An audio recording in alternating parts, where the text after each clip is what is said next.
You have mom guilt. You don't know what to do with it, but I do, and I'm going to share that with you today. So, this is the first of a 3-part series on mom guilt and how to take the ouch out of mom guilt and instead make it your best friend. So, really, it's possible. But listen, you can't solve a problem if you don't understand it, and that's what we're doing today. So settle in with me for a few minutes and let's go on this journey together. So I'm going to start by sharing a mom guilt story of my own with you, since that seems only fair, right? So one lovely spring day when my daughter was around 8 months old, so she's 14 now. This is a while ago. I had somehow made it through my first winter as a new mom with very little support. I was in a city with no real friends. I had just moved. I didn't have family help. They live far away. All of my family lives far away. And I had spring fever and I just needed to be out in the sunshine and the warmth. And so I decided to go outside with Leela to our little flower beds and do some weeding and whatnot.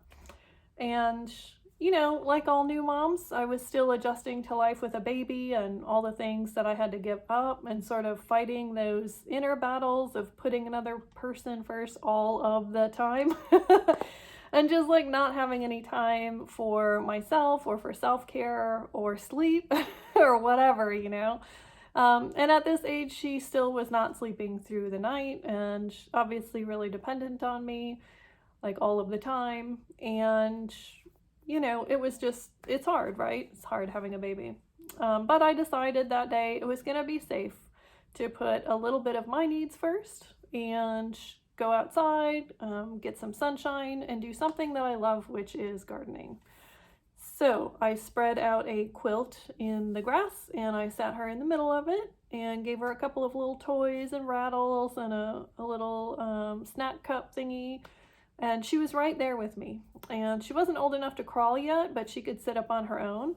And I just fed her and she had a clean diaper, all of the things. So I figured, okay, I've got this set up. I can steal 30 minutes of gardening time for my own mental health. So Leela was the kind of baby though that like always wanted to be held. But I was really hoping like with this setup, hopefully, you know, it was going to be okay. All of her needs were met. It was a beautiful day. So I started pulling weeds and I was just really enjoying the sunshine and the warmth and the beautiful southern spring weather. If you're not familiar with that, spring in the South is amazing. It's one of the reasons I'm happy to live here. Everything is blooming and flowering. There are bees and birds singing. It's amazing. So there I was gardening, and after about 5 minutes, Leela started to fuss. And you know, I just decided in that moment, like, for once, I was just gonna let her fuss. Like, all of her needs were met. Honestly, it just didn't seem fair. Like, it was a beautiful day. Nothing was wrong. I was right there. Like, I decided she was just gonna have to get used to not being held all of the time. And it was time for me to start taking care of my own needs. She did not seem to be on board with this plan. She started actually crying.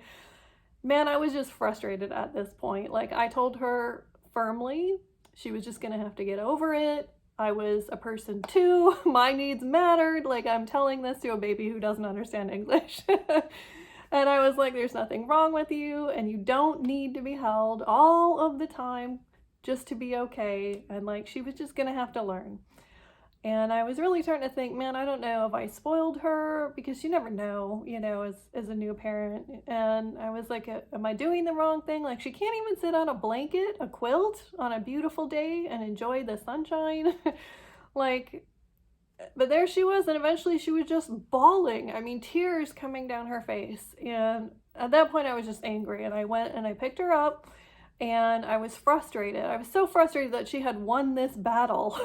Like, I couldn't even have half of an hour of time, sort of, to myself to just invest in my own peace and mental health. She still didn't stop crying. Like, I'm holding her, I'm giving her what she wants, she's still crying. And then I felt this hot, searing pain on my arm. And I looked down and I saw that her chubby little legs were covered with fire ants. Yeah. Oh, I've pretty much hated fire ants since that day. They're invasive, they're destructive. I don't have good things to say about them.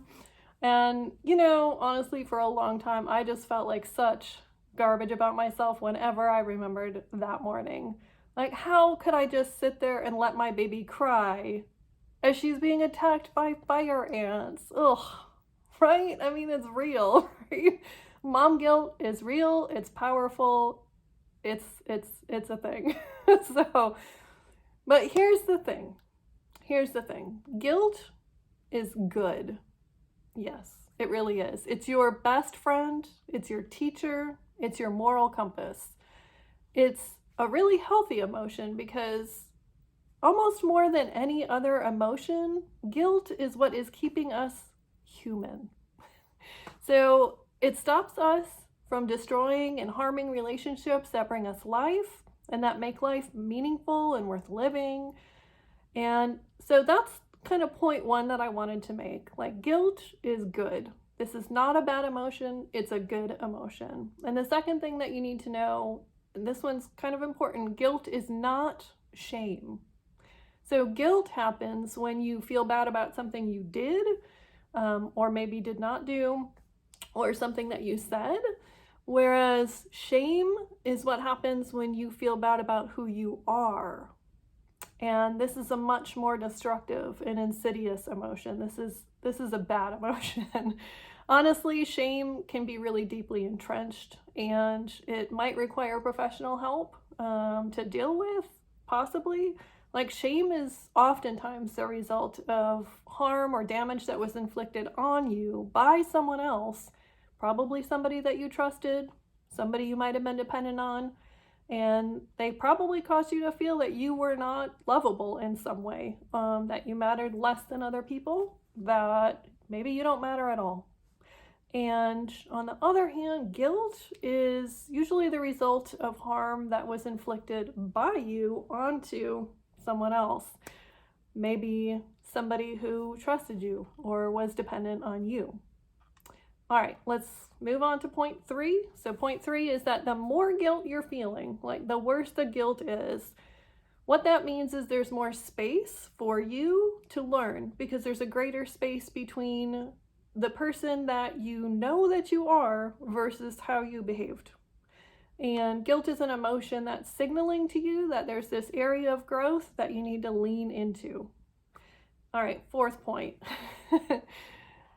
Do you know who doesn't have guilt? Sociopaths. So, listen, this is what makes a sociopath a sociopath. They either cannot feel the emotion of guilt at all, or they have a guilt switch in their brain and they can just choose to flip it off whenever their emotions become inconvenient.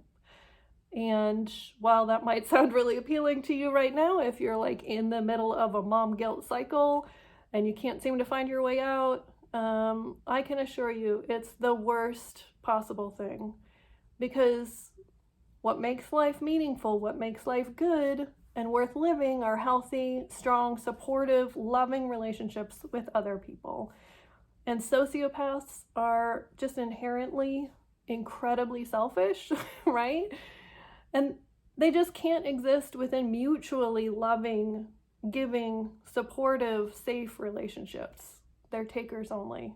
And I'm too familiar with sociopaths and how they operate and what it's like to be on the other side of them.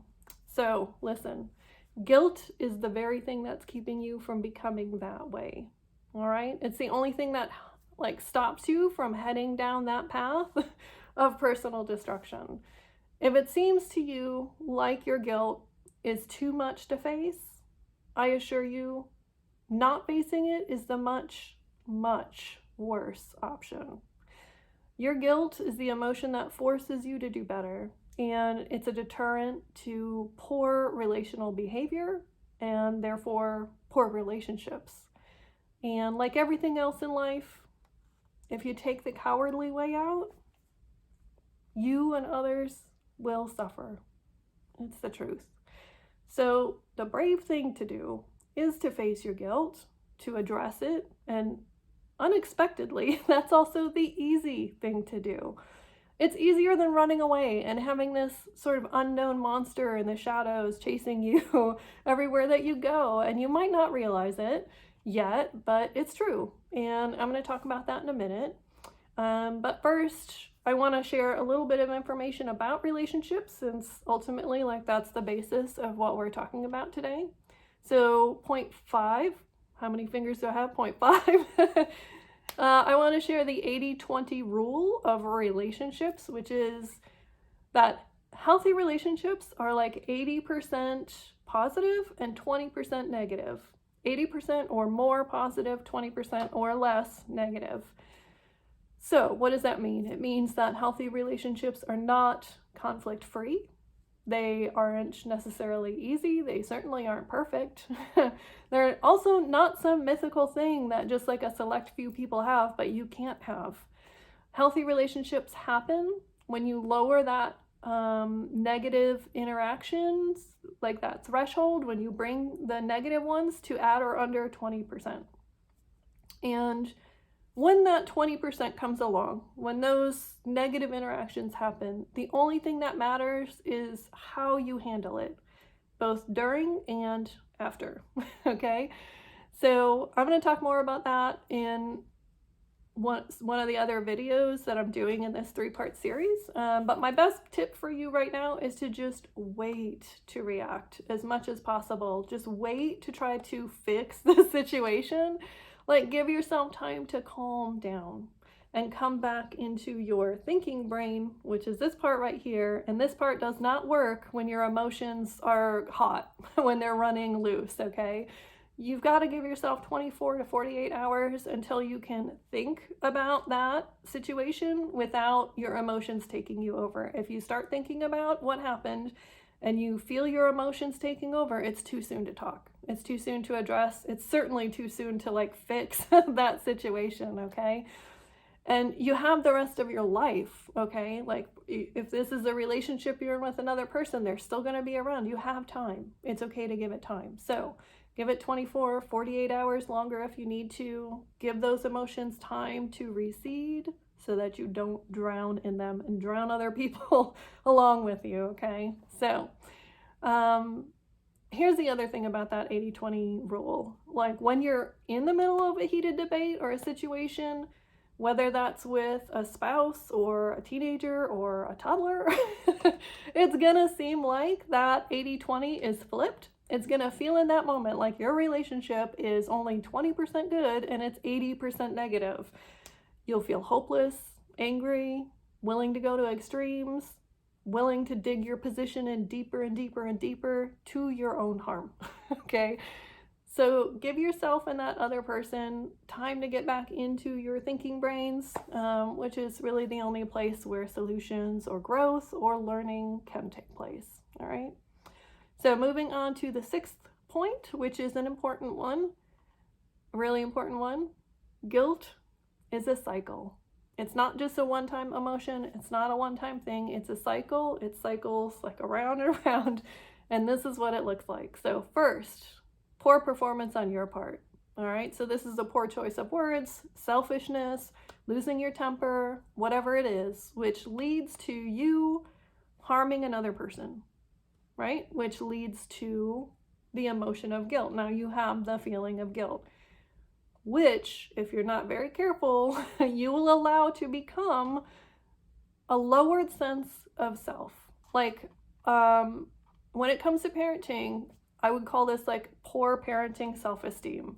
This is like a set of negative beliefs about yourself, your abilities, which you may or may not even be fully aware that you have this negative set of beliefs, like depending on how, aware you are of what's happening inside your own conscience.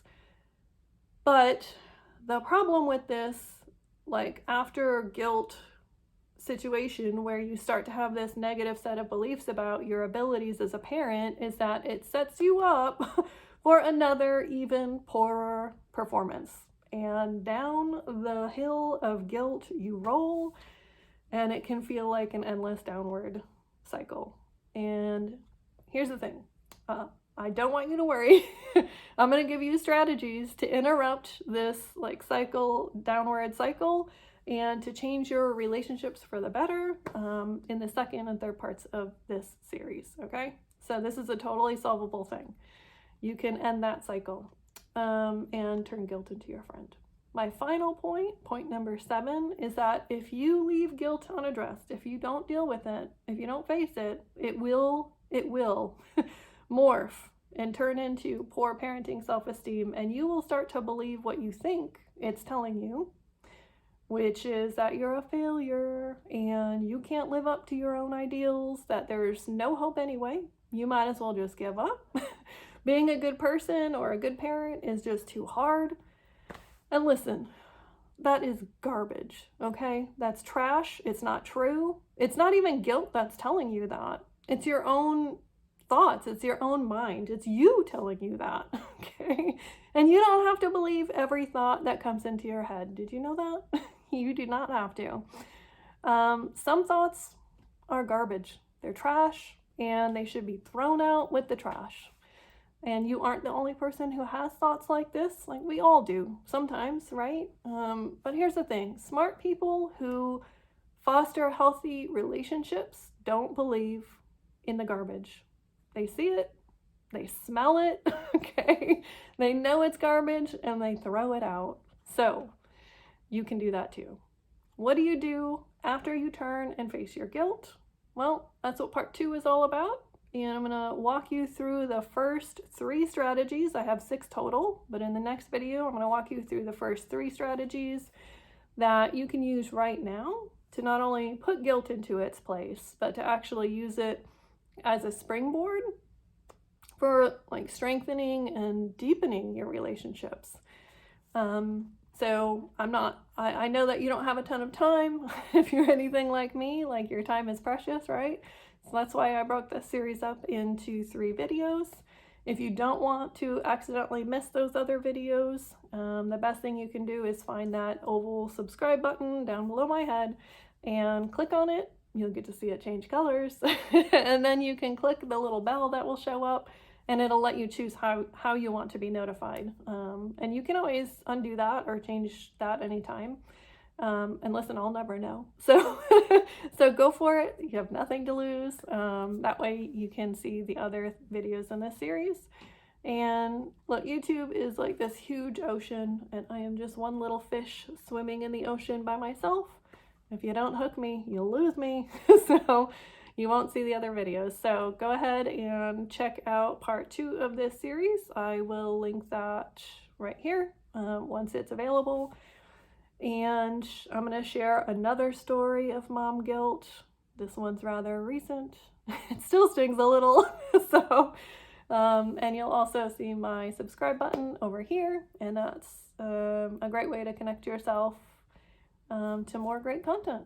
So go ahead and subscribe if you're feeling it, and I'll see you in part 2.